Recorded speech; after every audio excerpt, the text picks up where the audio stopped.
I'm going to read from one of my favourite books, which is The Twits by Roald Dahl. The Glass Eye. You can play a lot of tricks with the glass eye because you can take it out and pop it back in again any time you like.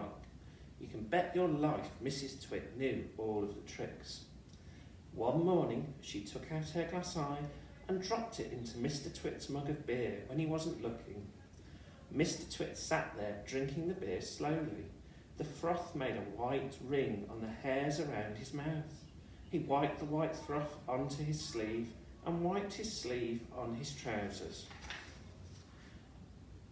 "You're plotting something," Mrs. Twit said, keeping her back turned so she wouldn't see that she'd taken out her glass eye. "Whenever you go all quiet like that, I know very well you're plotting something." Mrs. Twit was right. Mr. Twit was plotting away like mad. He was trying to think up a really nasty trick he could play on his wife that day. "You'd better be careful," Mrs. Twit said, "because when I see you starting to plot, I watch you like a wombat." "Oh, do shut up, you old hag," Mr. Twit said. He went on drinking his beer, and his evil mind kept working away on the latest horrid trick he was going to play on the old woman.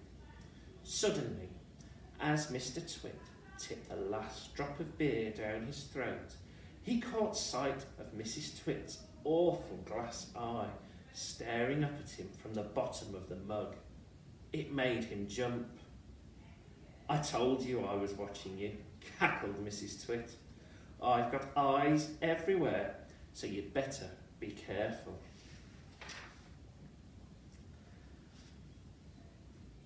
To pay her back for the glass eye in his beer, Mr. Twit decided he would put a slimy frog in Mrs. Twit's bed. He caught a big one down by the pond and carried it back secretly in a box. That night, when Mrs. Twit was in the bathroom getting ready for bed, Mr. Twit slipped the frog between her sheets. Then he got into his own bed and waited for the fun to begin. Mrs. Twit came back and climbed into her bed and put out the light. She lay there in the dark, scratching her tummy. Her tummy was itching. Dirty old hags like her always had itchy tummies. Then, all at once, she felt something cold and slimy crawling over her feet. "Ow!" she screamed. "What's the matter with you?" Mr. Twit said. "Help!" screamed Mrs. Twit, bouncing about. "There's something in my bed." "I bet it's that giant skillywiggler I saw on the floor just now," Mr. Twit said. "The what?" screamed Mrs. Twit. "I tried to kill it, but it got away," Mr. Twit said. "It's got teeth like screwdrivers." "Help!" screamed Mrs. Twit. "Save me!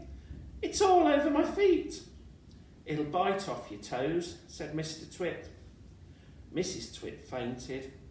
Mr. Twit got out of the bed and fetched a jug of ice-cold water. He poured the water over Mrs. Twit's head to revive her. The frog crawled up from under the sheets to get near the water. It started jumping about on the pillow. Frogs love water, and this one was having a great time. When Mrs. Twit came to, the frog had just jumped onto her face.